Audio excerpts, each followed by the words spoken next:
Bonjour à tous les amis, on se retrouve aujourd'hui pour le sixième épisode déjà de la revue d'effectifs.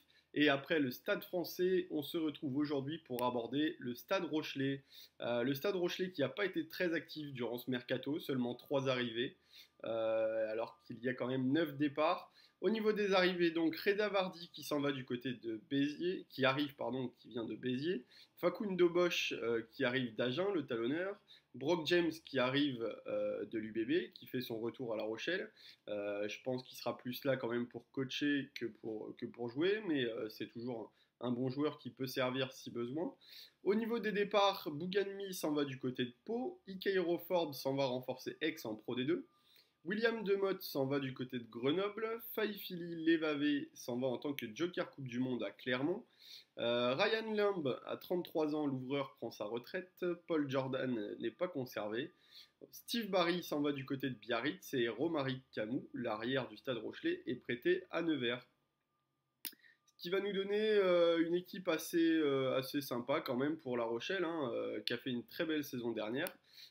Seulement sorti par le Stade Toulousain en demi-finale à Bordeaux.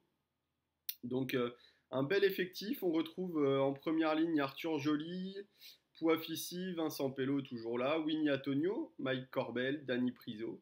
Winnie Antonio qui n'a pas été sélectionné pour la Coupe du Monde, qui commencera donc le championnat avec La Rochelle.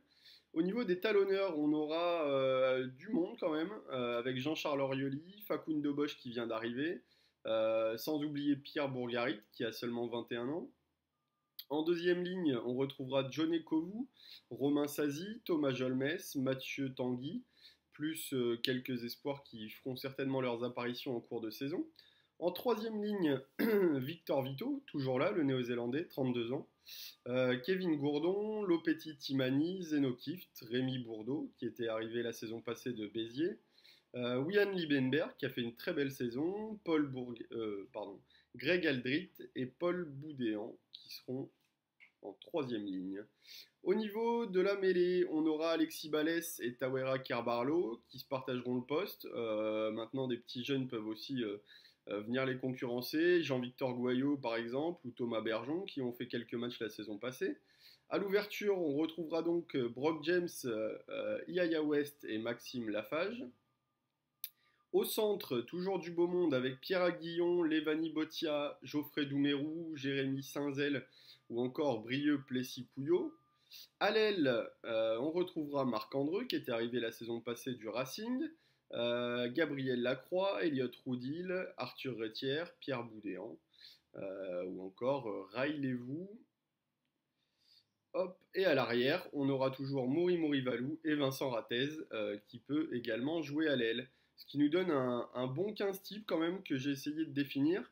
Donc en première ligne, Priso, Antonio avec Aldrit au talon. Bourgarit, pardon, pas Aldrit. Sazi, Jolmes en deuxième ligne. Liebenberg, Gourdon, Vito en troisième ligne. Kerbarlo, West à la charnière. Andreu et Ratez à l'aile. Aguillon et Botia au centre. Et enfin, Mouri Mourivalou pour finir cette belle équipe rochelaise. La Rochelle, ils commenceront leur championnat à Clermont, le finaliste de la saison passée. Les cotes sont déjà sorties. 1,25 pour Clermont, 20 le match nul et 3,10 pour La Rochelle. 1,25 pour Clermont, c'est assez élevé, mais on ne va pas oublier qu'ils n'auront pas leurs internationaux. Donc la cote est justifiée par ceci. Au niveau du calendrier, nos amis Rochelais, ils vont commencer avec un petit match amical bien sympathique contre Clermont, justement, le 9 août du côté de Limoges. Et ensuite, il y aura un match à La Rochelle, où La Rochelle affrontera Agen.